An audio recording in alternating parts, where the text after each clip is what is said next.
예, 프린트물 첫 번째 보겠습니다. 에베소서 1장 3절부터 7절까지입니다. 찬송하리로다 하나님 곧 우리 주 예수 그리스도의 아버지께서 그리스도 안에서 하늘에 속한 모든 신령한 복을 우리에게 주시되 곧 창세전에 그리스도 안에서 우리를 택하사 우리로 사랑 안에서 그 앞에 거룩하고 흠이 없게 하시려고 그 기쁘신 뜻대로 우리를 예정하사 예수 그리스도로 말미암아 자기의 아들들이 되게 하셨으니 이는 그가 사랑하시는 자 안에서 우리에게 거저 주시는 바 그의 은혜의 영광을 찬송하게 하려는 것이라. 우리는 그리스도 안에서 그의 은혜의 풍성함을 따라 그의 피로 말미암아 곧 속량 곧 죄 사함을 받았느니라. 아멘. 예수님에 대한 약속에 대해서 벌써 10번째 시간입니다. 예수 하나님께서 동행 이야기 목요 성경학교로는 194번째고 12월로는 첫 번째 예배가 되겠습니다. 두 번인가 길어야 3번 정도라고 생각했는데 이렇게 10번까지 이 부분이 갈 줄은 저도 참 몰랐습니다. 에베소서 1장에 보면 예수님에 대한 에베소서 1장에 보면 창세전에 우리를 향한 계획을 세우셨는데, 그러니까 우리가 육체를 가지고 이 땅에 태어난 것, 눈을 떴더니 모든 삼라만상에 우리에게 존재해진 것들, 우리는 먼지요 티끌이었어요. 아무 의미 없는 존재였어요. 우리가 미술 시간에 찰흙을 사다가 이렇게 만들면 어떤 모양이 되고 작품이 되는 것처럼 그냥 흙이었어요. 흙이었는데 세 분 하나님이 계획을 세우시고 우리를 향한 은혜와 우리를 향한 그 은혜죠. 그러니까 우리가 이 땅에 존재하는 것, 그래서 예수님이 창세전부터 계획한 모든 계획들, 그거는 우리를 향하여서는 무한한 사랑이요, 우리를 향해서는 아가페 사랑이요, 그분은 우리를 향해서 큰 은혜를 베푸신 거예요. 그래서 우리가 이 땅에 존재하는 것부터 시작해서 그 모든 것들이 다 은혜로 말미암았어요. 그 은혜가 아니었으면, 그 큰 사랑이 아니었으면, 그래서 성경이 좀 읽었지만 다른 거 원하지 않아요. 그 큰 은혜에 대한 것, 우리를 향한 그 큰 사랑에 대한 것, 우리를 의미 있는 존재로 우리를 만드셨다라는 것, 우리를 그분의 가족이요, 창조주의 가족이요, 하늘나라 상속자요, 그분과 한 상에서 밥 먹을 수 있는 한 가족으로, 창조주의 가족으로 우리를 택하시고 그렇게 하시려고 했던 그 큰 사랑, 큰 은혜, 그것을 먼저 깨닫고 그것을 깨달음에 대해서 뭐 하기만을 원해 주세요? 찬송하고 감사하고 이렇게 하는 거예요. 그러니까 어린 자식들을 향해서 부모들이 다 나가서 힘쓰잖아요. 다 밖에 나가서 일하고 또 들어와갖고 또 씻기고 또 뭐 챙기고 끊임없이 자식들을 위해서 헌신하는데 다른 거 원하지 않는단 말이에요. 사실 알고 보면 그 아이들이 부모가 나를 사랑했구나, 나를 이처럼, 그 은혜 하나만 알아줘도 되는데 어느 날 갑자기 지 혼자 잘났다 그러고 해준 게 뭐 있냐 그러고 뭐 이러면 이건 아주 속 터지고 환장하는 노릇이죠. 예수님도 그거 하나를 원하는 거예요. 자, 근데 보세요. 7절에 우리는 그리스도 안에서 그 은혜의 무엇을 따라? 풍성함을 따라. 따라 그의 피로 말미암아 속량 곧 뭘 받았어요? 죄 사함을 받았느니라. 십자가의 죽으심으로 말미암아 죄 사함 받는 것, 죄에서 구원이죠. 십자가의 죽으심으로, 근데 그 십자가의 죽으심이 큰 은혜라는 거예요. 그것조차도 은혜라는 거예요. 큰 사랑이라는 거예요. 그것으로 우리를 뭐 하게 하셨다고요? 죄 씻어 주셨습니다. 자, 프린트물 뒷장으로 한번 가보세요. 뒷장으로 가면 끝에 쪽에 에베소서 2장을 한번 보세요. 에베소서 2장. 에베소서 2장. 그는 허물과 죄로 죽었던, 밑에서 세 번째인가 있죠. 프린트물에 너희를 살리셨도다. 그때에 죄와 허물이 너희는 그 가운데 행하여 이 세상 풍조를 따르고 공중의 권세 잡은 자를 따랐으니 곧 지금 불순종의 아들들 가운데 역사하는 영이라. 3절에 전에는 우리도 다 그 가운데서 우리 육체의 욕심을 따라 지내며 육체와 마음에 원하는 것을 하여, 그러니까 창조의 계획을 우리에게 은혜 베푸시고 우리를 하늘나라 상속자여 이렇게 큰 창조의 계획, 우리에게 한량없는 은혜와 한량없는 큰 사랑과 아가페 사랑과 하늘에 속한 모든 신령한 복을 우리에게 주시려고 모든 걸 다 했는데도 불구하고 우리는 피조물인데도 불구하고 그 뜻에 순종해 가지 않고 그것에 전혀 마음을 맞추지 않고 내 마음과 내 육체의 원함을 따라서 멋대로 살았다는 것이죠. 마귀의 종로로 타면서 불순종하며 살았다라는 거예요. 자, 그런데 보세요. 좀 볼게요. 그래서 본질상 진노의 자녀였더니 4절에 긍휼이 풍성하신 하나님이 우리를 사랑하신 무엇으로 말미암아 큰 사랑을 인하여 허물로 죽은 우리를 그리스도와 함께 살리셨고 너희는 은혜로 구원을 받은 것이라. 그리고 6절에 보면 또 함께 일으키사 그리스도 예수 안에서 함께 어디에 앉혀요? 하늘에 앉히는 거예요. 그냥 죄 씻어주는 그 자체가 지금 그걸로 끝나는 게 아니라 창조의 계획대로, 그래서 큰 은혜를 베푸셨는데 구원은 그 죄에서의 씻어주는, 죄 씻음은 단순히 죄에서의 그 죄 씻음만으로 끝나는 것이 아니라 우리를 온전한 자녀로 양육해서 예수님과 한 상에서 밥 먹는 하늘나라의 모든 상속을 함께, 예수님이 가졌던 그 상속권을 함께 누리는 거예요. 예. 자, 로마서를 한번 보세요. 로마서 8장. 뭐 현대어 성경이든 뭐든 관계없어요. 로마서 8장 17절을 볼게요. 우리는 하나님의 자녀가 되었으니 하나님께서 아들이신 예수께 주신 것처럼 우리에게도 그분의 재산을 분깃으로 나누어 주실 것입니다. 그러니 만일 우리가 그 아들의 영광을 함께 누리기를 바란다면 그분의 고난에도 함께 동참하는 게 마땅할 것입니다. 우리가 지금 당하고 있는 고난은 장차 우리가 누릴 영광과 비교하면 아무것도 아닙니다. 예수님이 누릴 영광, 하늘에서 누릴 영광과 하늘나라의 상속의 분깃과 우리 것과 차별이 있어요, 없어요? 차별이 있어요, 없어요? 지금 설명해. 차별이 없어요. 예수님이 영체로 부활하셨죠? 부활하신 그 육체가 우리가 나중에 죽고 부활할 때에 우리의 육체가 예수님의 육체와 다를 바가 있어요, 없어요? 똑같아요, 없어요? 여러분 잘 생각하셔야 돼요. 예수 그리스도 아들의 모습으로 이 땅에 오신 그 예수님이 누릴, 우리에게는 맏형이잖아요. 누릴 그 모든 영광, 하늘의 영광도 예수님과 다를 것이 없이 같은 분깃을 주시고, 같은 영광을 함께 누릴 수 있는 영광을 주시고, 육체로 우리가 새로운 육체를 가진다 할지라도 그것도 또한 예수님이 가진 육체로, 그 육체로 그대로 똑같이 부활을 한다라고 성경은 차별이 없이 말씀하고 있다라는 것이죠. 그 영광에 함께 이르게 하기 위한 이 계획이에요. 그래서 그 은혜 안에 그 큰 사랑과 그 은혜를 누리기 위해서는, 그 은혜의 혜택을 누리기 위해서는 예수님을 뭐 하기만 하면? 믿기만 하면이라고 돼 있잖아요. 성경에. 그죠? 믿기만 하면. 처음에는 믿음의 관계죠. 그 믿음의 관계를 통하지만 예수님과 우리를 통해서 뭘 알게 되고요? 그것이 사랑이었다라는 것은 이제 로마서에도 나오고 다 나오지만, 그런데 믿기만 하면인데요. 믿기만 하면. 근데 그 예수님을 믿는다라는 그 은혜를 누리는 그 예수님을 믿는다라는 그 믿음이 그냥 내 확신, 나의 신념, 나로 말미암은 어떤 것들이 아니라 철저하게 무엇을 믿는 거죠?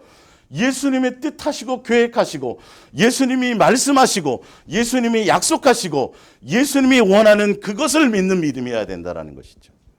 그러니까 그래서 진짜 예수님을 믿는 믿음은 내 멋대로 사는 것이 아니라 누구의 뜻대로? 예수님의 뜻대로 행하고 예수님의 뜻대로 순종하고 그것을 믿음이라고 예수님은 얘기하신다라는 거예요. 이거를 그래서 지난주에 앞에 복음에 있는 믿음과 그 믿음의 어떤 단계나 이런 것들을 좀 구분해 드렸죠. 이 원리를 잘 알아야 돼. 근데 예수님을 믿어요? 믿는데 예수님의 뜻하는 대로는 살지도 않아. 아니 H건설이 아파트 보니까 모델하우스 너무도 잘 지었어. 땅도 하나도 안 파고 그냥 모델하우스만 딱 봤는데 야 저거 갖고 싶어. 내 마음에 딱 들어. 뭐 변기부터 시작해서 다, 방의 구조, 이거 다 마음에 들어. 계약을 해요. 땅도 안 팠는데, 기초도 안 팠는데 계약을 다 줄 걸로 믿고. 그러면 믿었으면 중도금 내고 잔금 내야 될 거 아니에요. 믿기는 믿는데, 안 내 돈을. 그러면 그 계약이 안 된다란 말이죠, 사실은요. 근데 예수님을 믿는 그 믿음으로 말미암아, 그러니까 이 믿음을 싸구려로 생각하는 거예요. 은혜는 싸구려가 아니에요. 도저히 은혜로가 아니면 공짜고 선물이지만 그걸로 아니고는 우리가 그걸 얻을 수가 없는 방법이 없기 때문에 그걸 예수님이 그냥 그렇게 주신 것인데, 그거를, 그 은혜를 누리는 그 혜택을, 그 은혜로 주신 그것들을 우리는 믿는 그 믿음 하나를 보고 예수님이 하신다는데, 그 믿음을 가벼이 여긴다라는 거죠. 그냥 내 멋대로, 내 기분대로 하는, 감정대로 하는 것이 아니라 철저하게 예수님이 원하는 믿음대로. 중도금은 5천만 원 내야 되는데 나 지금 100만 원밖에 없어요. 던져. 그러면 계약이 안 되는 거예요. 그 계약서대로, 예수님이 약속하신 대로, 말씀하신 대로 그렇게 믿고 순종하고 행함으로 나타나는, 성경에 기록된 대로 믿는 거. 예. 자, 근데 지난주에도 얼핏 말씀을 드렸지만 한번 볼게요. 출애굽기를 프린트 출애굽기 14장을 한번 보세요. 출애굽기 14장.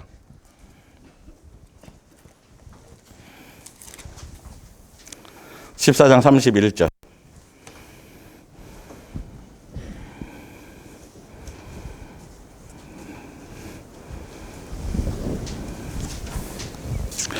이스라엘이 여호와께서 애굽 사람들에게 행하신 그 큰 능력을 보았으므로 백성이 여호와를 경외하고 여호와와 그의 종 모세를 뭐했더라? 믿었더라. 표적을 보고 믿음이 생긴 거예요. 사실 믿음이 생겼어요. 그래서 출애굽하고 이렇게. 자, 근데 이 믿음이 분명 생겼는데요. 자, 신명기 1장으로 가보세요. 신명기 1장. 이건 제가 현대어 성경으로 한번 봐드릴게요.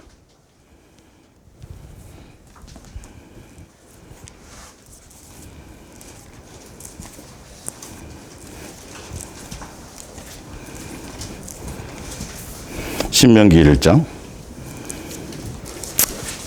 19절 볼게요. 1장 19절. 이건 현대어 성경으로 제가 읽어드릴게요. 분명히 표적을 보고 믿었어요. 예.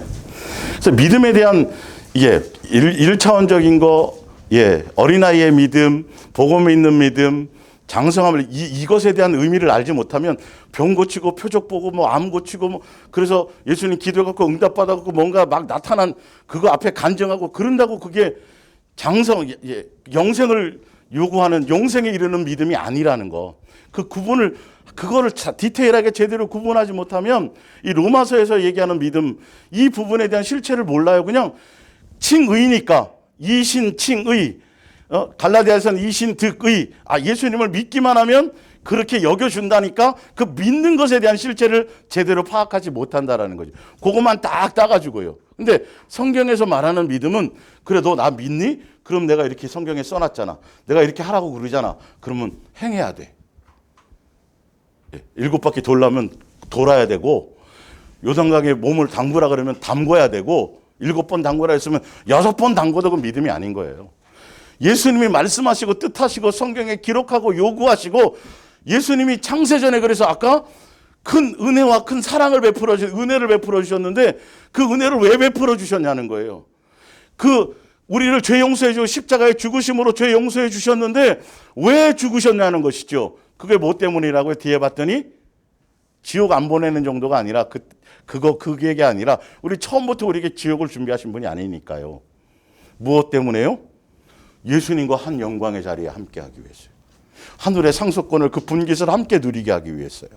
아까 읽어드렸죠? 예. 그래서 다른 길을 가는 것이 아니라 예수님이 당한 고난의 길을, 그 길을 똑같이 가는 거예요. 예. 양육의 길을 가는 거예요. 예수님을 그래서 교회 나와는, 교인 되는 그 정도 믿음 가지고는 그거가 안 돼요. 예수님은. 예. 교인된 믿음이 아니라, 부활도 하고, 심판도 하고, 세례도 받고, 침례도 받고, 성찬에 참여하고, 이거는 귀신도 아는 믿음이라고 지난주에 찾아드렸죠. 예수님이, 예. 그 믿음이 아니라 예수님의 원하는 믿음은 모든 것을 다 버리고 누구를 따르라? 예수님을 따르는 제자 되는 믿음을 얘기해요. 양육의 길을 가는 믿음을 얘기해요. 자기 십자가를 지고 자기를 부인하고, 그래서 주일날 보면 뭐 하지 않다, 하늘나라에 뭐 하지 않는 사람들, 합당한 사람과 합당하지 않은 사람들에서 얘기하는 거예요. 예, 그 믿음이어야 된다는 것이죠. 이스라엘 백성이 다 믿음이 있어서 체험하고 뭐하고 다 했는데도 불구하고 어디는 못 들어갔어요? 가나안 땅에 못 들어가는 믿음이 무슨 의미가 있냐니까요. 교인되는 믿음이 아니라 지금 교인돼 가지고 믿습니다. 그게 중요한 것이 아니라 이제는 그걸 통해서 예수님에 대한 믿음을 알았다면, 체험을 통하든 보고 믿었든 어떻게 됐든 예수님의 존재와 이것을 알았다면, 그로부터 이제는 내 생각과 내 뜻과 내 마음과 나의 고집스러움과 나의 이론과 나의 것을 다 내려놓고 누구에게 맞춰가는 거예요? 철저하게 예수님의 뜻에, 말씀에 살라는 대로, 하라는 대로, 행하라는 대로, 명하신 대로, 계명대로 그렇게 맞춰가는, 그것이 동행의 길이고, 그 길을 끝까지 가는 게 믿음이라는 거지. 예수님과 동행하며 그 믿음을 변치 않고 끝까지 예수님을 목적으로 가는, 그것이 믿음인데, 근데 홍해 딱 갈랐을 때 믿음이 생겼어요. 근데 자 보세요. 19절 1장. 그래서 우리는 우리 하나님 여호와의 명령에 따라 호렙산에서 출발하여 아모리 족속의 산지로 향하였다. 그때 너희가 겪은 바와 같이 우리는 매우 넓고 위험한 광야를 지나 가데스 바네아에 이르렀다. 거기서 내가 너희에게 이렇게 말하였다. 너희는 이제 하나님 여호와께서 우리에게 주신 아모리 족속의 산지에 이르렀다. 약속하신 거예요. 예. 이제 너희의 하나님 여호와께서 너희에게 넘겨주신 땅을 보아라. 너희 선조들의 하나님 여호와께서 저 땅을 너희에게 주시겠다고 약속하셨으니 너희는 올라가서 저 땅을 차지하여라. 두려워하지도 말고 겁내지도 마라 라고 돼 있어요. 아까 믿었죠? 홍해 건너가는 거 믿었죠? 예. 경외하고, 여호와를 경외하고, 뒤에 보면 모세의 노래에 막 엄청나게 난리 쳐난 거 있어요. 예. 그리고 모세도 믿었어요. 그래서 모세가 그 약속대로 약속하신 땅 여기 지금 이르렀거든. 자꾸 준다 그랬어. 두려워하고 걱정하지 말고 뭐해? 그냥 가. 그러면 행하면 되잖아요, 그대로. 믿었다면, 거기에 가는 거라면 이걸 구분하셔야 된다고요, 예수님. 성경을 통해서. 우리의 이론과 생각과 이건 안 맞아도. 자, 근데 자 보세요. 22절에 보면. 그러나 너희는 모두 내게 몰려와서 이렇게 말하였다. 먼저 몇 사람을 보내 그 땅을 정탐하게 하십시오. 그들이 먼저 우리가 안전하게 올라갈 수 있는 길과 우리가 즉각 명령할 수 있는 성읍들을 알아오게 하십시오. 자, 정탐꾼을 보내는 의도와 목적은 분명히 줄 거를 믿고 생각하고 준다 그랬으니까, 근데 우리가 합리적으로 좀 생각하기에는 그냥 무대포로 들어가는 것보다는, 그러니까 예수님을 믿는다면 사실은 말씀대로 그냥 우리 생각 내려놓고 두려워하고 걱정하지 말고 모세가 얘기한 것처럼 그냥 가면 되는 건데, 사실은 모세한테 다 몰려와가지고 모세시여, 그냥 무대포로 가는 것보다는 그래도 갈 때 좀 체계적으로 이렇게 해서 이렇게 좀 가는 게 좋지 않겠습니까? 어떤 땅을 먼저 갔으면 좋겠고, 못 갈 거를 생각하지 않고 일단은 그렇게 생각해서 합리적으로 그럴싸하게 얘기해요. 자, 근데 봤더니 23절에 모세가 생각하기에 이 말이에요. 내가 생각하기에도 그 제한은 옳았다. 그래서 나는 각 지파에게 한 사람씩 모두 12명을 뽑았다. 근데 이 말은 사실은 모세도 합당하게 그들의 생각에 동의했다라는 것도 물론 그거는 아직 더 해봐야 되겠지만, 그것도 있을 수 있겠지만, 모세도 자기 생각에 순간 예수님을 놓치면 그럴 수 있어요. 그렇지만 그들이 생각하는 수준과 이런 것을 봤을 때, 그래, 니네들의 생각에 그것에, 그래, 그렇게 생각하는 거, 그래, 그렇게 생각해도 되겠지라고 동의해줬다라고 생각할 수도 있어요. 이거는요. 왜냐하면 위에 보면 분명히 약속을 받고 갔던 것이고요. 그리고 이제 뒤에 보면 나오니까요. 자, 24절에 그들은 23절 내가 생각하기로 해서 12명을 뽑았다. 24절 그들은 아모리 족속의 산지로 올라가 헤브론 근처에 비옥한 포도 산지인 에스골 골짜기에 이르기까지 그들을 그 땅을 은밀하게 정탐하였다. 25절 그들은 그 땅의 과일 중에서 견본으로 몇 개를 가지고 우리에게 내려와 거기서 본 것을 우리에게 전하며 우리 하나님 여호와께서 우리에게 주신 땅은 좋은 땅이다 하고 말하였다. 그러나 너희는, 여기 여호수아와 갈렙은 그렇게 얘기한 거죠. 믿음이 있었으니까. 좋은, 예수님이 주겠다라는 그 믿음을 갖고 보니까, 야, 이렇게 좋은 곳이네라고 얘기했겠죠. 그러나 너희는 그 땅으로 들어가려고 하지 않았다. 너희의 여호와 하나님의 명령을 너희는 어긴 것이다. 그때 너희는 천막 안에서 나오지도 않고 이런 불평만 하였다. 여호와께서 우리를 미워하셔서 애굽에서 이끌어내다가 아모리 조속들의 손에 넘겨주어 몰살을 당하게 하려고 하신다. 이렇게. 분명히 아까는 믿었잖아요. 홍해 갈랐을 때는요. 그리고 모세가 얘기하면 바로 들어가라, 두려워하지 말라니까, 예, 그렇죠. 그렇지만 우리가 좀 합리적으로 좀 생각해 보십시다.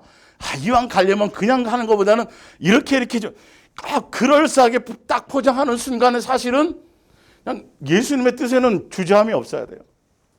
요단강에 발을 대라면 발을 디디면 되는 거예요. 사실은 알고 보면. 근데 거기에 그럴싸하고 합리적인 어떤 생각들이 딱 틈타는 순간에 믿음은 싹 없어져 버리는 거예요. 그러니까 그렇게 되는 순간, 예수님을 놓치는 순간 현실의 문제를 딱 보니까, 야, 이건 못 들어가게 생겼거든요. 조금 전과, 그러니까 잘 하셔야 된다니까, 이 믿음이라는 실체에 대한 부분들을요. 근데 뭐 암 고침 받았고, 뭐 내가 뭐 표적이 나타나고, 뭐 이적을 경험하고, 기도하는 것마다 다 뭔가 응답받고, 맨날 꿈을 꾸고 예수님 뭐로 보여주시고, 뭐 이거는 믿음의 실체가 아니에요. 지난주에 제가 설명을 드린 것처럼 이스라엘 백성은 직접 경험하고 보았잖아요. 근데도 그냥 두려워하지 말고 겁내지 말고 그거 본 것처럼 그냥 보고 준다고 약속하셨어. 그 약속을 믿는 게 믿음인데 거기에 자기 합리적인 생각을 집어넣는단 말이에요. 이론을 집어넣는다라는 것이죠. 그래서 그래도 모세나 여호수아나 갈렙, 여호수아와 갈렙은 사실은 어떻게 됐어요? 봤더니 예수님의 눈으로 본 거죠. 정탐했지만, 정탐할 수 있죠. 뭐 그래 해라. 그래도 저들은 밥이고 예수님이 주실 것, 이거가 흔들림이 없어야 되는데 전혀 예수님에 대한 그 믿음이 그들의 속에 존재하지 않았다라는 거예요. 이 믿음의 실체를 잘 여러분들이 이걸 통해서 스스로 자꾸 점검하셔야 돼요. 구원의 확신이 1000% 있다고요? 유대인들이 무슨 구원의 확신이 없어서 그렇게 됐나요? 그런 것들이 아니에요. 나로 말미암은 자기 확신이 아니란 말이에요. 기도원에서 막 금식하고 충만해갖고 막 좋아갖고 다 하다 보면 강이 있으면, 그래 베드로도 걸었는데 나도 막 걸을 것 같아. 그러면 빠져 죽어요.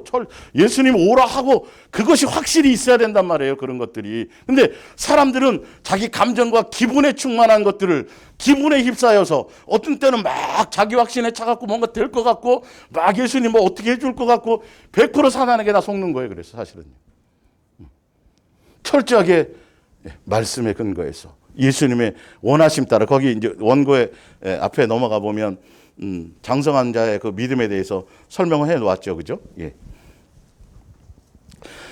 순종하고 성경대로 예수님 말씀하신 것을 믿는 것이고, 그리고 그 말씀대로 예수님 원하신 대로 행하는 것이고, 행하면 믿음의 증거가 나타난다라는 거죠. 그 열매를 맺게 된다라는 것이죠. 사랑을 알고 믿는 것이어야 된다는 것이죠. 창조의 계획과 뜻과 예정하신 그 계획을 믿는다라는 것이죠. 아브라함과 약속하셨던 그 약속을 믿는다는 것이죠. 내 현실의 상황에 따라 움직여지는 것이 아니에요. 현실은 그렇지만 그것과 관계없이 이루어져 있지 않지만, 그러나 내 눈엔 보여지지 지금 당장은 아니지만 뭘 믿는 거죠? 예수님에 대한 약속을 믿는 거예요. 성경을 믿는 거예요. 이 실체가 없이는 수없이 오늘 이랬다가 내일 저러고 막 헷갈리는 거예요. 막 파도 치는 거예요. 그래서 철저하게 말씀을, 예수님이 우리의 마음을 열어서 말씀을 깨닫게 하고 그 말씀을 통해서 내 신비에 새겨주신다고 돼 있어요. 철저하게. 말씀을 내 마음밭에 새겨주신다 그랬어요. 심령의 밭에. 그래야 흔들림이 없어요. 상황에 넘어지지 않아요. 현실의 문제에 흔들림이 없어요. 말씀의 양육을 받아야 돼요. 동행 안 했어요. 예수님은 철저하게 우리의 마음을 열고 생각을 열어서 기록된 말씀을 이게 제가 전달을 해드리지만, 그 전달받은 것들이 여러분들의 삶에서 각자 적용하는 부분이 틀릴 거 아니에요. 상황에 따라. 그걸 누가 해주셔야 돼요?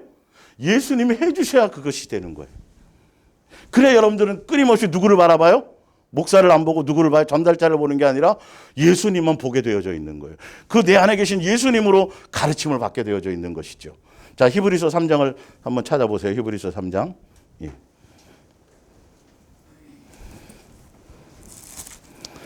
히브리서 3장. 예. 7절. 그러므로 성령이 이르신 바와 같이 오늘 너희가 그의 음성을 듣거든 광야에서 시험하는 날에 거역하던 것 같이 너희의 마음을 완고하게 하지 말라. 거기서 너희 열조가 나를 시험하여 증험하고 40년 동안 예수님이 표적을 다 보여주셨다니까요. 믿음을 주려고 계속 그렇게 해 보였느니라. 근데 그 믿음 갖고는 안 된다고요. 예수님이 요구하는 10절에 그러므로 내가 이 세대에 놓아여 이르기를 그들이 항상 마음이 뭐되어서 미혹되어서 내 길을 예수님의 길을 알지 못해. 마음이 그래서 이 히브리서 3장 1절이 믿음 함께 하늘의 부르심을 받은 거룩한 형제들아, 하늘의 소망이 있는 자들아, 진짜 예수님에 대한 믿음을 가진 사람들아, 그렇다면 누구를 바라보라? 예수님을 깊이 생각하라. 예수님께 마음이 있으라는 거예요. 그게 믿음의 대상이에요, 그분이요. 히브리서 11장에는 믿음의 주요 온전케 하신 누구요? 예수님을 바라보는 거예요. 예수님이 주시는 표적, 이적, 병 고치는 거, 무리를 걷는 거, 이거를 통해서 되어질 일들이 아니라 구원과는 관계없는 것이라는 거예요. 그걸 통해서 이제는 그분의 뜻을 따라가면 되겠구나. 그분이 진리시구나. 그분이 길이시구나. 그렇구나. 그러면 내 생각 내려놔야지. 내 정과 욕심을 십자가에 나도 못 박아야지. 그리고 예수님이 가신 그 길을 나의 이론, 내 생각, 하나님의 일을 생각해야 되는데 사람의 일을 생각하는 그 나로 말미암은 그 모든 것들을 옛사람의 그 속성들을 다 버리고 온전히 예수님의 뜻을 따라가지. 그게 믿음이에요. 믿는다라는 것. 예수님을 믿는다라는 건 그분이 원하심 따라 행하고 순종하는 것을 얘기해요. 그 믿음에 대한 실체와 본질을 야고보는 그거를 설명한 것이고요, 사실은. 로마서도 그 얘기를 한 거예요. 근데 인간이 이제 뒤에 이제 7장부터 다시 읽을 때 보면 오해할 수 있는 요소들이 있어요. 인간이 자기 편하게, 자기 유리하게 그렇게 딱 보면 그렇게 보일 수 있는 대목 그런 것들이 좀 있어요. 그러나 그 밑에 밑바닥에 깔려있는 이 전체 이런 것들을 보면 그런 뜻이 아니라니까요, 이게. 그러니까 싸우려고 그냥 입술로만 대충 아니면 그냥 주여주여라는 그 표현 자체들이 그렇게 쉽게만 그렇게, 그러니까 교회 나와서 예수님 영접하고 그리고 이제 세례 받고 교회 나와서 예배 드리고 하면 다 모든 게 다 이루어진 것처럼 다 되는 것처럼 그렇게 표현되어 있는 것들이 있다는 건 쉽잖아요, 그게. 그리고 조금 저기 하면 그냥 또 회개하면 된다 그러고 그렇게 되니까 제대로 된 본질의 말씀을 못 깨닫는 것이죠. 그들이 분명 믿음이 있었음에도 불구하고 항상 마음이 누구에게 있어야 되는데 예수님께 있어야 되는데 뭐 되었더라? 마음이 예수님께 없는 게 믿음이 없는 거예요, 그게. 진짜 예수님을 믿는다라면 죄 사함을 받기를 원한다면 항상 마음이 누구에게 있어야 돼요? 예수님께 있어야 예수님이 가는 길을 갈 거 아니에요. 근데 예수님이 가는 길을 구름기둥과 불기둥을 따라가면서도 맨날 원망하고 불평하고 이건 따라가는 게 아니에요. 그래서 미혹됐다라는 거예요. 예수님이 가는 그 길이 자갈밭이든 모래밭이든 간에 뭘 믿으니까.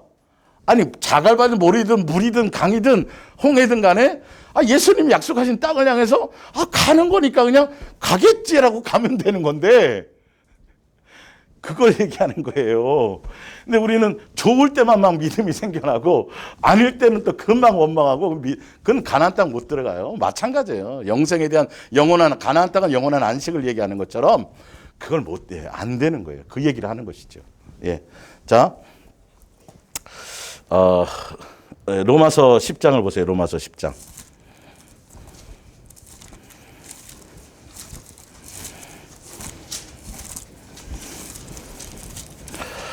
로마서 10장 17절. 그러므로 믿음은 뭐에서 나요? 들음에서 나요. 들음은 뭘 듣는 거죠? 예수 그리스도의 말씀을 듣는 거예요. 예수님에 대한 말씀이에요. 예수님의 마음을 아는 거예요. 예수님의 뜻을 아는 거예요. 그분이 약속하신 이런 것들을 얘기하는 거예요. 공생의 전부를 인정하는 거예요. 공생의 전부에 대한 믿음이에요. 그러니까 믿음 그러면 예수님이라는 것을 놓치고 믿음의 지 온전케 하신 예수님 바라보고 예수님 의지하고 예수님 찾고 예수를 깊이 생각하고 예수님의 말씀을 듣고 예수님의 음성을 이것이 아니면 그러니까 예수님의 음성이라니까 맨 뭐 귀로 들리고 그게 아니라 마음을 열어서 이것을 깨닫게 한다고요. 기록된 말씀을 의미와 뜻과 이것을 조명해 보여주셔서 이거는 딴 사람이고 유대인의 얘기 같은데 아니 다 나에게 적용을 시켜야 된다고요. 1대1로. 베드로의 얘기가 아니에요. 나에게 적용시키는 것이어야 돼. 1대1의 관계예요. 그것이. 그러니까 그것으로 말미암아 믿음인데 믿습니다. 믿습니다. 주여 주여 하면서 주의 이름으로 귀신 쫓고 선지자 노릇하고 뭐하고 맨 그런 것만 하지 누구에 대한 생각이 없어요?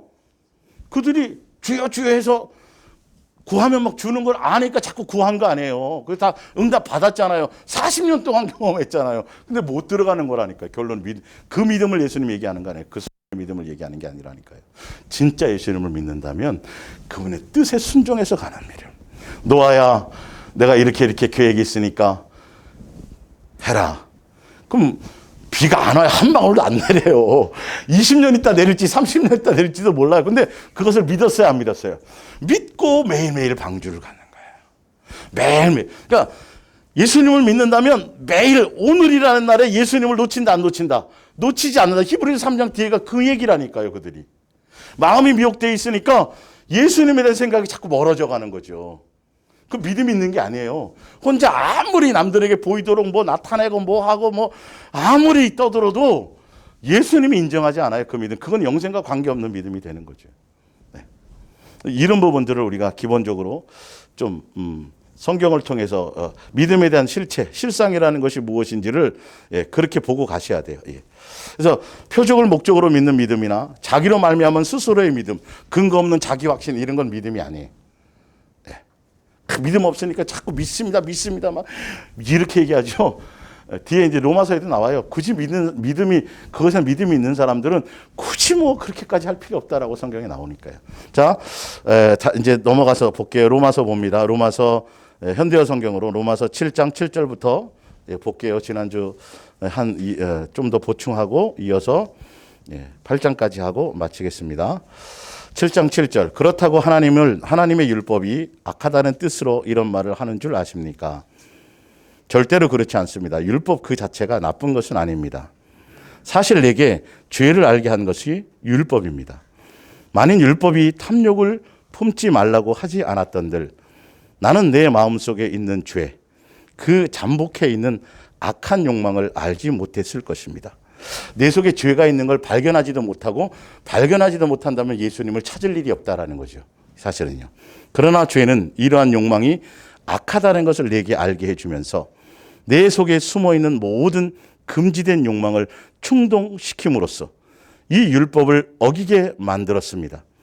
어길 율법이 없었다면 죄를 범하는 일도 없었을 게 아닙니까?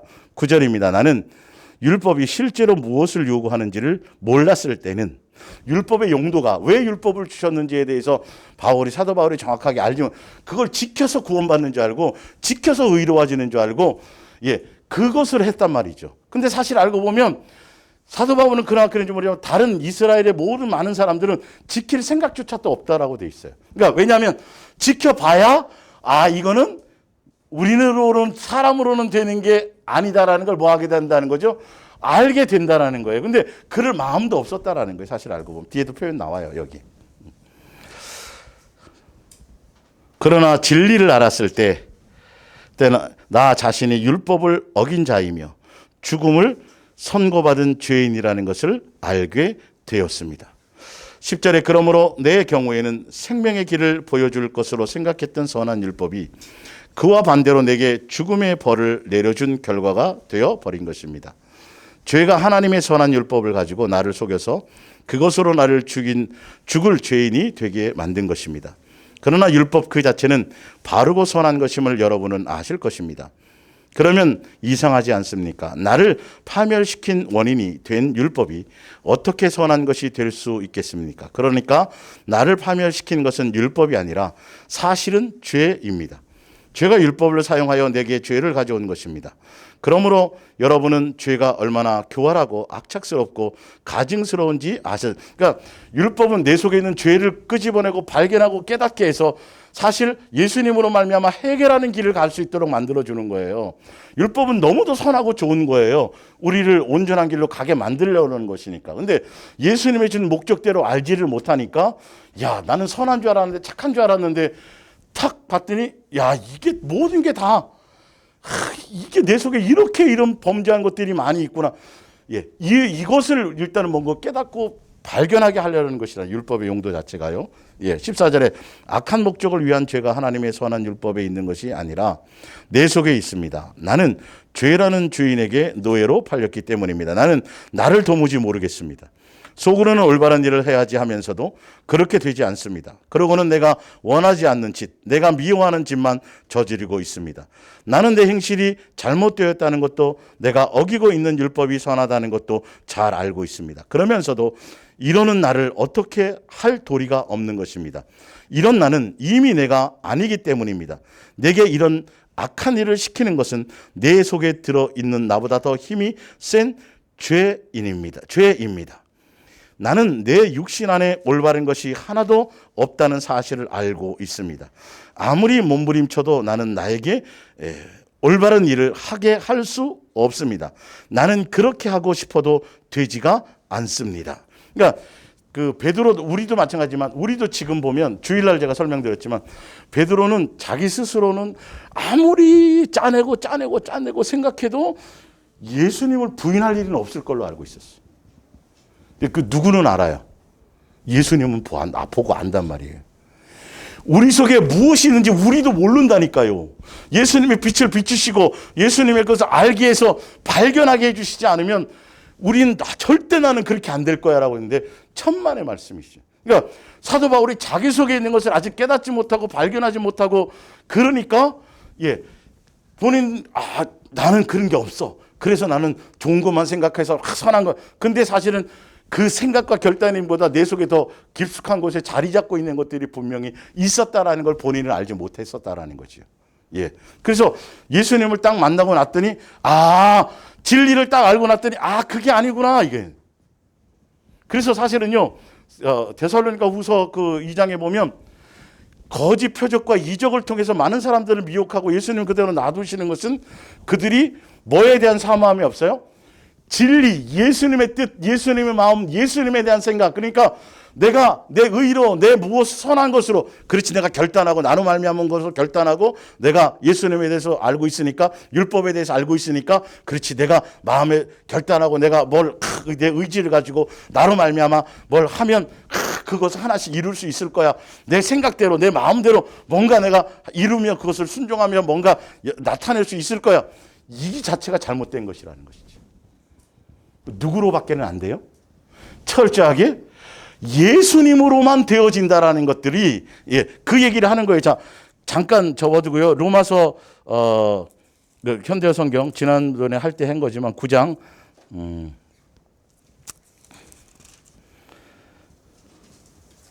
31절을 볼게요. 30절부터 볼까요?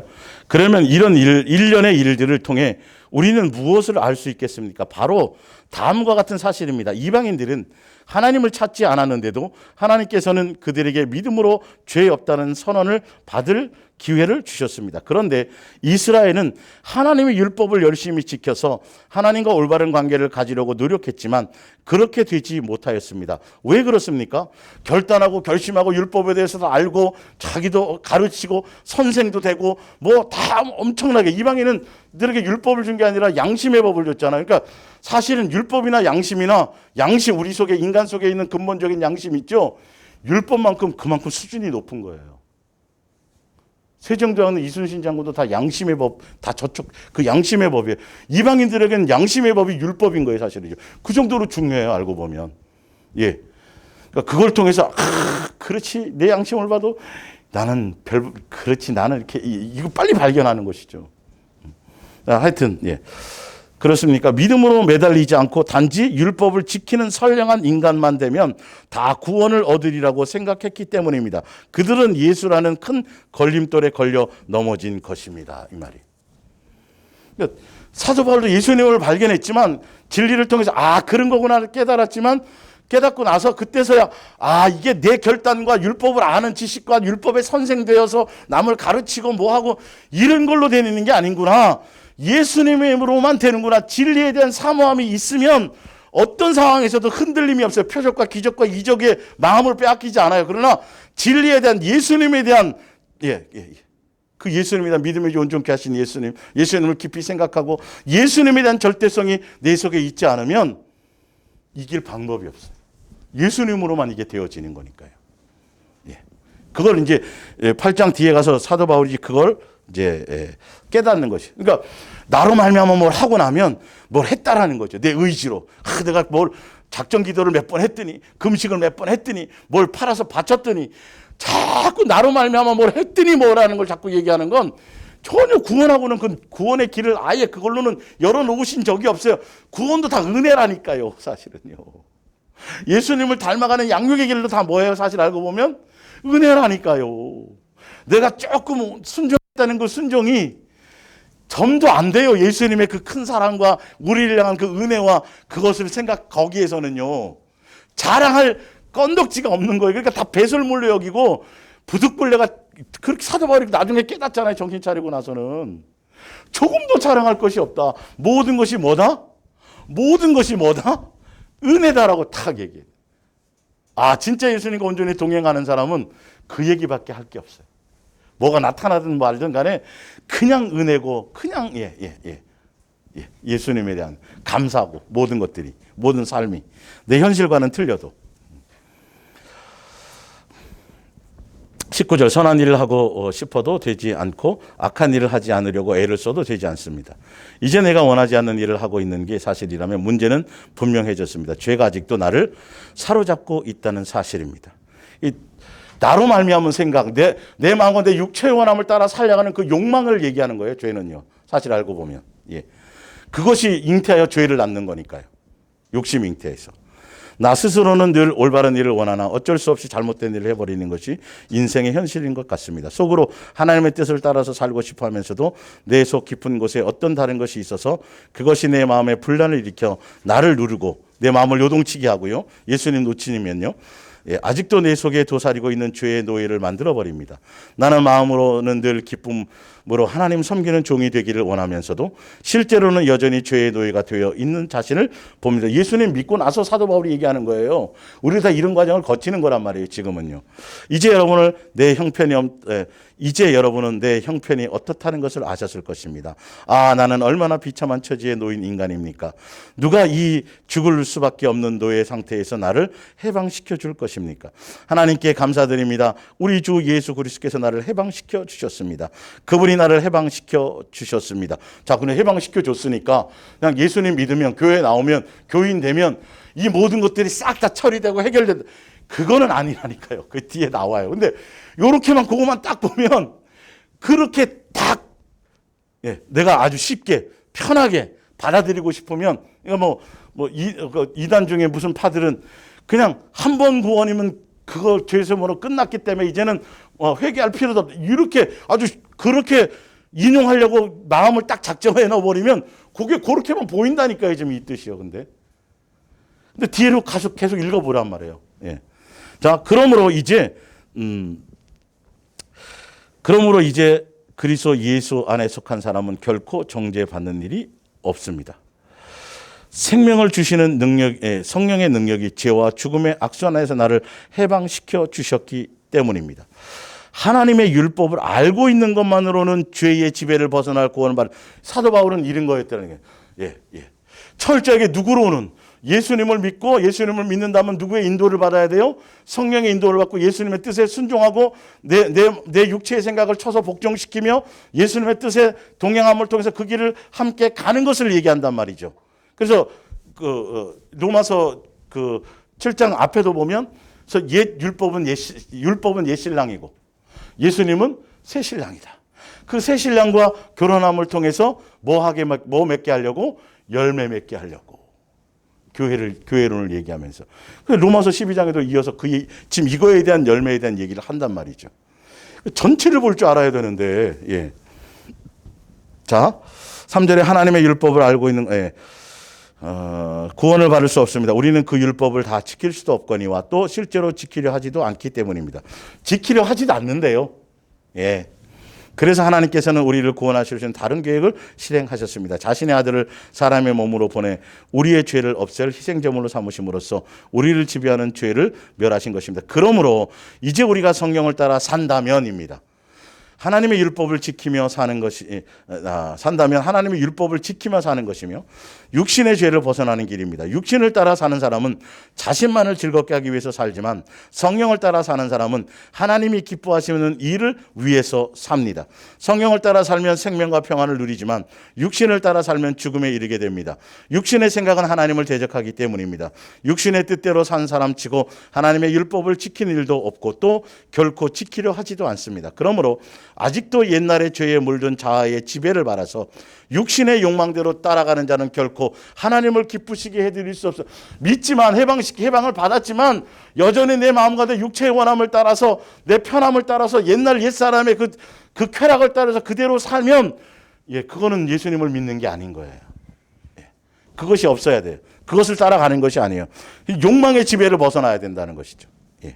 그러나 여러분은 이제 사정이 다릅니다. 만일 하나님의 영이 여러분 속에 계시기만 한다면 여러분은 성령을 따라 사는 것입니다. 그러나 이것을 기억하십시오. 만일 자기 속에 그리스도의 영이 계시지 않는 사람은 그리스도인이 될 수 없습니다. 또한 그리스도께서 여러분 속에 계신다고 하시더라도 여러분의 육신은 죄 때문에 죽습니다. 그러나 그리스도께서 여러분의 영혼을 용서해 주셨으므로 여러분의 영혼은 살 것입니다. 그리고 만일 예수를 죽은 자 가운데서 다시 살리신 하나님의 영이 여러분 속에 계시면 하나님께서는 여러분 속에 계시는 이 성령에 의해서 여러분이 죽은 후에도 여러분의 썩을 몸을 다시 살리실 것입니다. 그러므로 사랑하는 형제들이여, 육신이 어떠한 것을 요구하더라도 그것을 들어줄 의무는 조금도 없습니다. 근데 우리는 들어주고 있다고요.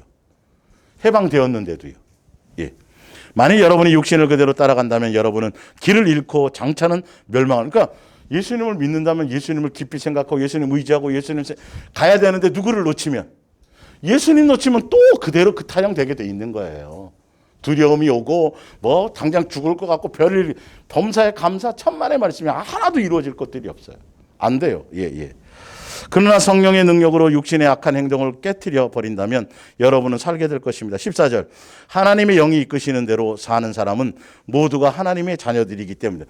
맞죠? 하나님의 영이 양육하시는 대로 우리가 그대로 양육의 길을 가는 사람은 안 가는 게 문제라니까요. 성령의 전을 삼아 주어도. 양육의 길을 가는 사람은 누구의 사람이에요? 그게 자녀이기 때문에 자녀의 권세를 그대로 누린다라는 것이죠. 그 힘으로. 양육의 길을. 자녀라는 건 우리는 노예처럼 아첨하거나 겁낼 필요가 없습니다. 하나님의 가족 안에 자녀로 영접을 받았으니 하나님의 자녀답게 행동하여 하나님을 아버지라 불러야 합니다. 하나님을 아버지라 부른다는 건 자녀답게 뭐 하는 거예요? 행동하는 거예요. 자녀답게 살아야 되는 거예요. 자녀답게. 조씨 집안의 가문에 뼈대에 맞게 살아가는 것이죠. 김씨 집안에 아까 김하영 그랬더니 아니래. 조하연이래. 뭔가 이게 정체성이 있어야 될 거 아니에요. 근데 우리는 예수 그리스도의 자녀라고 뭐 주여 하는데도 정체성은 전혀 성경에 예수님의 자녀답게 사는 삶의 것에는 하나도 관심이 없어요. 예수님 깊이 생각도 안 해요. 수단만 삼는 거예요, 다. 그건 믿음이 아니라니까요. 착각하는 거지, 스스로. 17절에 그것은 하나님의 성령께서 우리의 마음 깊은 곳에 말씀하시며 우리가 참으로 하나님의 자녀라는 것을 증거해 주고 계시기 때문입니다. 우리는 하나님의 자녀가 되었으니 하나님께서 아들이신 예수께 주신 아까 읽어드렸죠. 동참하는 것이 마땅합니다. 얘기하고 자 24절로 넘어갈게요. 우리는 믿음으로 구원을 받습니다. 믿는다는 것은 아직은 갖고 있지 않더라도 장차는 얻으리라는 것을 알고 기다리는 것입니다. 그런데 이미 갖고 있는 사람은 그가 얻을 것을 기대하거나 믿고 기다릴 필요가 없습니다. 근데 믿음은 아직 되지 않는 것에 대한 이게 누가 물을 갖다 줬어요. 물 좀 갖다 주세요. 물이 없으니까 갖다 줬어요. 물이 와 있잖아요. 물을 갖다 줄 줄 믿습니다. 이건 말이 안 된단 말이에요. 와 있는데. 믿음의 실체는 사실은요. 예. 보지 않고 믿는 거라는 거. 그 약속을 믿는 거라고요. 히브리서 11장에 있는 구약의 사람들도 실제로 예수님은 직접 아직 그 당시에 나타나자 육체를 입고 오시지 않았지만 그 약속, 예수님에 대한 약속을요. 그래서 믿음의 주요 온전케 하신 실체이신 누구? 그럼요. 예수님 빼고는 아무것도 아니라니까요. 네. 사람을 따라가면 안 된다고. 여러분의 마음에 진짜 예수님을 따라가고 온전히 따라가려면 자식이나 부모나 사람을 예수님을 사랑하는 대상으로 삼으면 절대 안 되는 거예요. 예, 그 길을 못 가요. 예수님 안에서 예수님으로 말미암은 것으로 가야 되겠죠. 자, 그러나 아직 일어나지 않은 일들에 대해서 하나님만을 믿고 기다려야 한다면 우리에게는 인내와 확신이 필요합니다. 26절 성령께서도 이렇게 인내와 확신이 필요하고 믿음을, 예수님에 대한 그 믿음을 갖게 하기 위해서 하늘나라 상속자 만드시고 예수님의 영광에 함께 그 창조의 계획이 있잖아요. 그 계획을 믿고 아직 이루어지지 않았지만 믿고 확신을 믿고 고난의 길을 갈 때 그것을 그 길을 갈 수 있도록 성령님이 도우신다라는 거예요. 그 길을 나오잖아요. 성령께서도 그런 연약한 우리를 도와주십니다. 우리가 무엇을 어떻게 기도해야 할지 모를 때 성령께서는 말로 다 표현할 수 없는 절실한 감정을 가지고 우리를 위해 기도해 주십니다. 그리고 모든 사람의 마음을 꿰뚫어 아시는 아버지께서는 우리를 위해 하나님의 뜻에 맞게, 맞죠? 그분의 뜻에 맞게 기도하는 거죠. 그래서 그 성령님을 통해서 뜻에 맞는 순종의 길을 가고 뜻에 맞는 믿음의 길을 가는 거예요. 성령님 오시면 오셔갖고 내가 원하고 내가 계획하고 내 만족을 채우고 내 표적을 보여주시고 내 속에 맨날 꿈꾸게 하시고 뭐 맨날 오냐 하는 그런 길을 가게 하는 것이 아니라니까요. 오히려 그것을 내려놓고 철저하게 말씀을 통해서 예수님의 이불을 통해서 말씀하셨던 그 약속의 것들을 실제로 우리 삶에서 이루며 가는 것을 그 길을 인도하게 해주신다라는 것이죠. 예. 28절을 봅니다. 우리가 하나님의, 자, 28절 보세요. 예. 우리가 하나님의 무엇을 알고, 하나님을 뭐하고, 사랑하고요. 아까 믿음이었는데. 예. 그러니까 이거 제가 아까 설명해 준 걸 그 믿음에 대해서. 우리가 예수님과 관계의 첫 대면은 우리는 믿음으로 예수님과의 관계가 되어지지만 예수님의 입장에서는 우리를 향한 무엇이라고요? 사랑이라고요. 그래서 예수님과 동행하며 그 믿음의 단계에서 무슨 단계로 넘어가야 된다 그랬어요?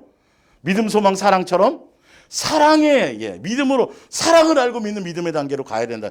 그 아버지께서 창세전에 우리를 향한 그 아가페 사랑과 우리를 향한 큰 은혜와 큰 사랑과 우리를 향한 하늘에 속한 신령한 복에 대한 우리를, 예, 그 하고자 하는 그것에 대한 것을 믿는 것이죠. 예. 자, 하나님을 사랑하고 하나님의 뭐에 맞도록 계획에 맞게 뭐 하면 살기만 하면 이게 믿음이에요. 이게 사라져야 되는 게 믿음이에요. 아까 로마서 1장에 봤을 때는 믿으면서 예수님으로 우리 제사를 사해 주셨으니까 이제는 모든 게 다 해방돼 갖고 모든 게 다 이루어진 것처럼. 아니 그것은 맞지만 그래서 내가 온전한 사람이 바로 되는 게 아니란 말이에요. 이게 맞게 살아가야 된다고. 그래서 그렇게 갈 수 있도록 양육의 길을 가게 하시고 그래서 우리와 함께 먹고 마시고 우리 안에 와 계시고 성령을 통해서 간구도 해주시고 그거 도와주시는 거예요. 그 영광에 이르게 하도록 고난의 길을 이룬 거. 하면 모든 일이 합력하여 선을 이룰 것입니다. 우리는 알고 있습니다. 하나님께서는 처음부터 누가 당신에게 올 사람인가를 아시고 그들을 당신 아들과 같이 될 수 있도록 정해두셨습니다. 그것은 그 아들을 모든 믿음의 형제 중에서 맏아들이 되게 하려는 것입니다. 그래서 하나님께서는 우리를 선택하여 당신께 나아가도록 부르셨고 우리가 하나님께로 갔을 때 뭐 없다고요? 죄 없다고 선언하셨습니다. 이 죄 없다의 선언에 대한 믿음이 지금까지 설명한 믿음이라고요. 예수님의 뜻에 맞죠. 순종해서 그 뜻대로 갔을 때를 얘기하는 것이죠. 그리고 그리스도의 선량한 무엇을 지니게 해요? 성품을 지니게 하고 양육을 통해서 이걸 준다는 거예요. 사실은요. 그래야 그분의 자녀가 되고 한 가족이 되는 것이죠. 예. 하고 올바른 하나님과의 올바른 관계를 맺게 해주셨으며 그분의 영광을 우리에게 약속하셨습니다. 이 약속을 믿는 믿음이에요. 자, 근데 참 희한한 건 그렇게 쭉 설명하고 나서요. 그리고 나서 지금 31절에 무엇을 설명하냐 하면 그분의 그 사랑, 십자가의 긍휼, 아까 창조의 계획에 있었던 그것들을 그것이 무엇이라고 설명하는 것이죠? 십자가의 죽으심과 큰 은혜, 아까 에베소서 읽어줬던 그 내용을 무엇으로 해요? 정확하게 큰 사랑과 큰 은혜와 그분이 우리를 향한 일방적인 사랑이라고 지금 제대로 설명을 하고 있는 거예요. 그걸 믿는 믿음이에요. 예수님 나를 창세 이런 계획을 세웠지. 그분의 그 사랑과 그 은혜를 믿고 그분의 뜻에 따라 그 사랑을 내가 의심하지 않고 그 뜻대로 가기만 하면 내 현실에 누가 날 죽인다 그러고 뭐 어떤 것들이 막 내게 주어져도 그분의 사랑은 변하지 않아. 이것에 대한 믿음이 있어야 된다는 거죠. 십자가의 죽으심 그것이 사랑이고 긍휼이라는 거예요. 그러니까 이 사랑은 이제 이번 돌아오는 주일날 마지막 합당한 그것을 할 때 그 십자가의 그 능력에 대한 부분을 포함해서 제가 설명드릴 텐데 예수님의 그 십자가의 죽으심에 대한 그것이 목적이 무엇인지 정확하게 아셔야 돼요. 그 십자가의 죽으심의 목적은 그거를 통해서 우리의 뭘 알게 하고요. 사랑을 알게 하는 거예요. 그러니까 현실의 어떤 문제, 죽음이나 사망이나 쭉 나오죠. 예. 자, 거기까지 이제 볼게요. 이런 놀라운 은혜를 우리가 무엇으로 다 표현할 수 있겠습니까? 하나님이 은혜를 표현하죠. 하나님이 우리 편인데 누가 감히 우리를 대적할 수 있겠습니까? 하나님께서는 우리를 위해 당신의 아들까지도 아끼지 않고 내주셨습니다. 무엇이니 무엇인들 아깝다 하시겠습니까? 하나님께서 당신의 것으로 선택하신 우리를 누가 감히 고소하겠습니까? 하나님입니까? 아닙니다. 하나님은 우리를 용서하시고 자신과 올바른 관계로 끌어주실 분입니다. 그러면 누가 우리를 정죄하겠습니까? 그리스도입니까? 아닙니다. 그리스도께서는 우리를 위해 죽으셨다가 다시 살아나신 분입니다. 그리고 지금은 하늘에 올라 하나님의 오른편 가장 높은 자리에 앉아 우리를 위해 간구하고 계시는 분입니다. 그러면 누가 우리를 그리스도의 사랑에서 떼어놓을 수 있겠습니까? 우리가 어려움이나 재난을 당할 때 또 박해받고 죽임을 당할 때 과연 그것이 그리스도께서 더 이상 우리를 사랑하지 않기 때문이겠습니까? 이런 거 의심하지 말라는 거예요. 제대로 된 양육의 길을 간다라는 거죠. 고난의 길을 참여한다라는 것이죠. 고난이 없으면 아무것도 얻을 것이 없어요. 영광도요. 근데 이 고난을 뺀다고요. 잘못된 가르치면 기도하고 주여 코로나 없애주시고 무엇을 모두 갚게 해주시고 다 그런 것들이 예수님 이걸 통해서 나에게 무엇을 원하시죠?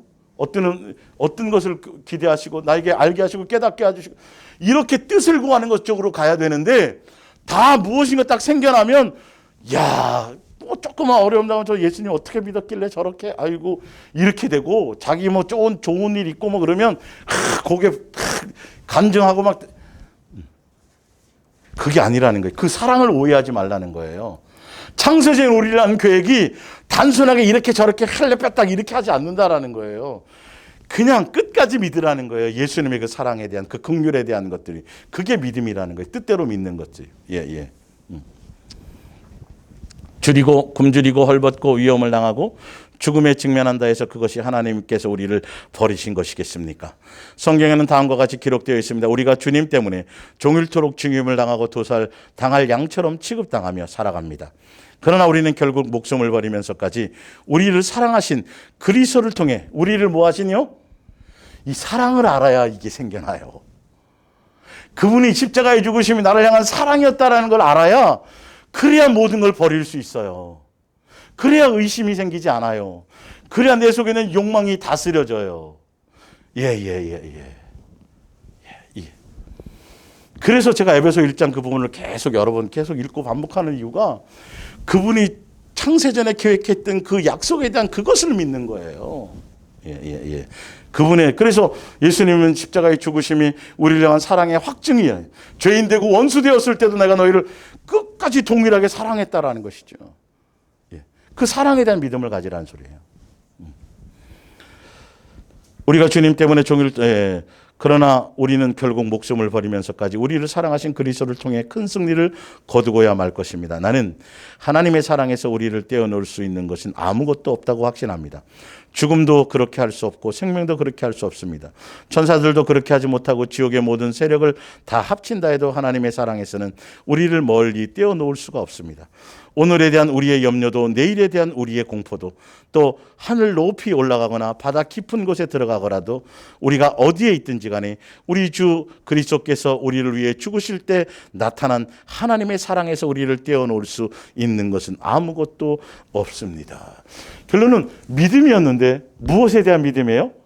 우리를 사랑했던 창세전에 계획하고 우리를 향한 한가족 삼고 점도 없고 이것에 대한 것이에요. 예. 이 관계에 대한 것이. 그러면서 9장 10장은 지난번에 드렸지만 야, 도대체 왜 그렇게 안 믿냐? 그분을 의지하지 않냐? 야, 창조주가 뭐 아쉬운 게, 예, 쭉 이제 그것에 오해에 대해서 이제 설명하고, 설명하고 나서, 예. 그리고 나서 쭉, 그리고 11장에 가가지고는, 뭐예요?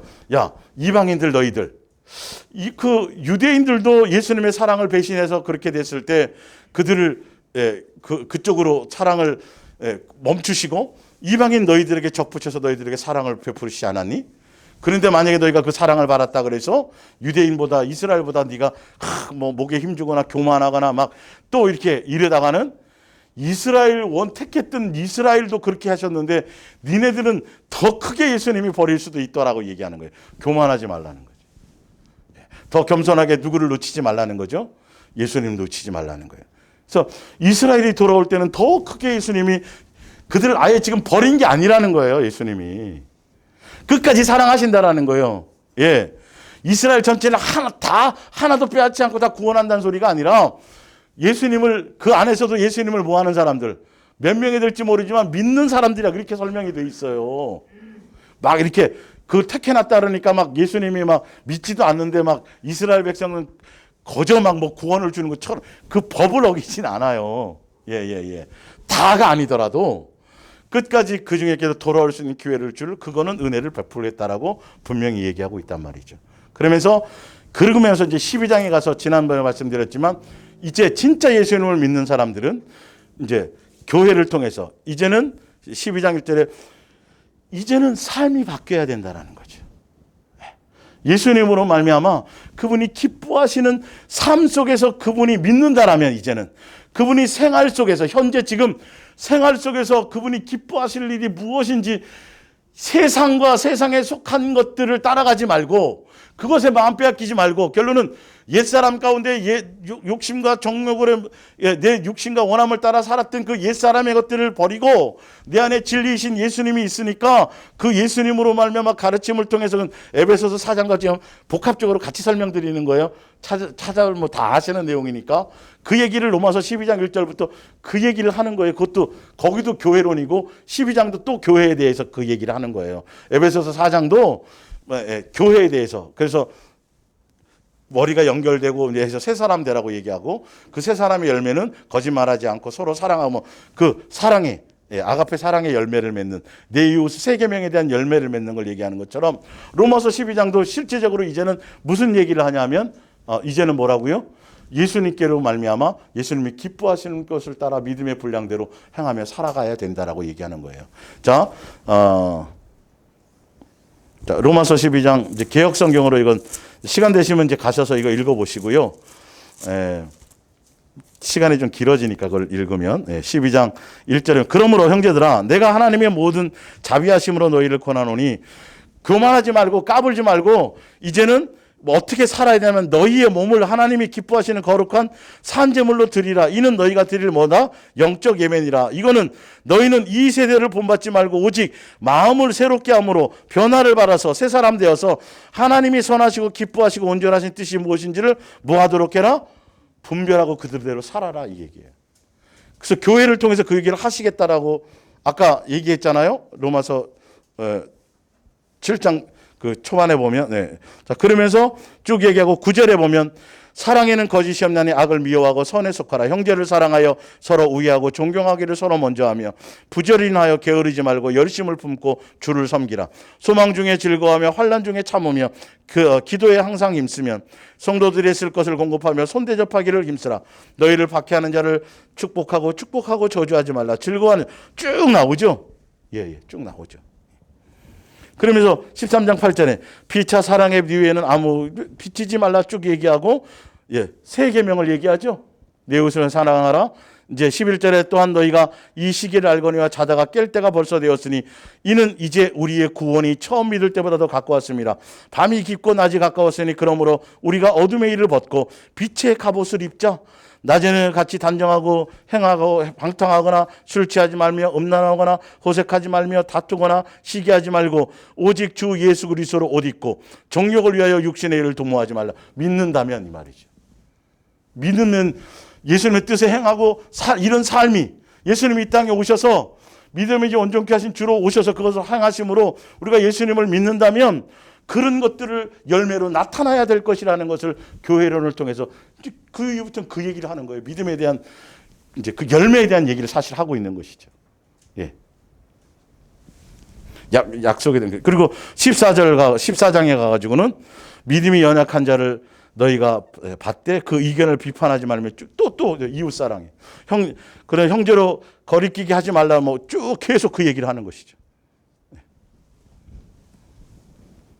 로마서에 대한 부분. 그러니까 로마서가 이신칭이지만 그 믿음에 대한 것을 가볍게 믿음을 가볍게 설명하는 것이 아니에요. 오히려 로마서도 마찬가지로 뒤에 보면 믿음의 실체를 얘기하고 있는 것이에요. 근데 예수님을 믿으면 구원입니다 얘기하면서 그 믿음을 너무 가볍게 얘기하는 게 문제라고요. 그렇게 그런 정욕을 가지고 보니까 아까 보면 대충 그냥 교회 나오고 그냥 뭐 영접기도 하고 뭐 하고 그 정도로만 막 이렇게 그렇게 아니잖아요. 성경은 하나도 그런 게 없잖아요. 빼앗긴다고도 돼 있잖아요. 생명체 이름이 지워진다고도 돼 있잖아요. 그래서 예수로 무장하라고 돼 있잖아요. 지금 정과 욕심을 버리고. 예. 그래서 실제로 이웃의 사랑의 열매를 세 계명에 대한 열매를 맺으며 살아가네. 긍휼이 없으면 긍휼 없는 심판을 받게 될 거고 쭉 그 얘기를 계속 얘기하고 있는 것이죠. 이해가 됐어요? 예.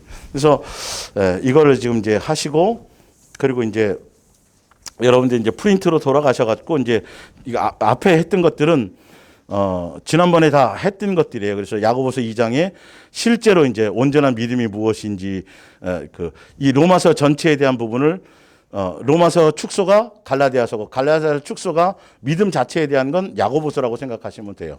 저자가 틀리지만 결론은 똑같은 것을 얘기하고 있다라는 것이죠. 행함을 통해서 예수님을 믿는다면 당연히 예수님의 뜻에 맞게 행함이 있고 순종이 있고 그 열매가 나타나는 것이지 귀신도 알고 있는 그런 믿음에 대한 그 믿음 그리스도의 도의 초보에 대한 믿음을 가지고 얘기하는 것이 아니라는 것을 구원에 이르는 믿음이 되어야 된다라는 것을 얘기하고 있다라는 걸 하게 가시고요. 그리고 이제 앞에 밑에서 보면 이제 거기에 나와 있죠. 옛 계명 죄를 알게 하는 거 율법에 대해 율법은 옛 계명이고 그 기능은 죄를 알게 하는 거고 예수님께로 인도하는 초등교사고 종의 신분 아래에서 양육의 수단이고 신의 산에서 천사를 통해서 모세에게 종의 자녀로서 준 것이고 이거는 이제 프린트물에 나와 있는 옛 계명과 새 계명을 이렇게 구분해 놨는데 성경에 다 나와 있어요. 프린트물에 보시면 그 설명이 다 나와 있어요. 신의 산에서 받은 거고 율법은요. 그러나 새 계명은 죄의 문제를 해결하는 법이고 성전으로서 예수님과 함께 동행하는 것이고 건물 성전이 아니고 아들의 신분으로 양육받는 수단이고 아브라함에게 직접 전달하는 것이고 종의 자녀가 아니라 약속의 자녀에 대한 것이다라는 거죠. 예, 새 계명은 예수님과 가졌던 그 부분이.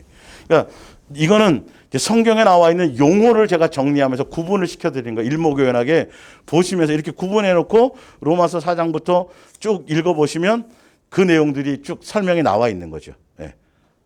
이 부분에 대해서. 계집종을 통해서 나오니까 율법에 대한 것들을 이렇게 사도 바울은 여러 각도에서 그것을 설명하고 있어요. 계집종이고 예수님의 약속의 그것은 아들이고 이런 식으로 구분해 놨다라는 것이죠. 그러나 결론은 율법의 용도가 핵심은 율법의 용도는 자녀로서의 종의 모습으로 안에서 양육의 수단이고 그걸 지켜서 될 수 있는 것이 아니라 구원하고는 율법은 관계없는 거라는 거죠. 그러나 예수님을 믿는 구원 백성이라면 그 은혜를 알고 경험한 사람이라면 당연히 무슨 열매를 맺히게 돼 있다? 아까 얘기한 것처럼 그런 열매. 새 계명 율법을 지켜서 그 율법의 열매를 행함으로 맺히는 열매를 갖게 된다.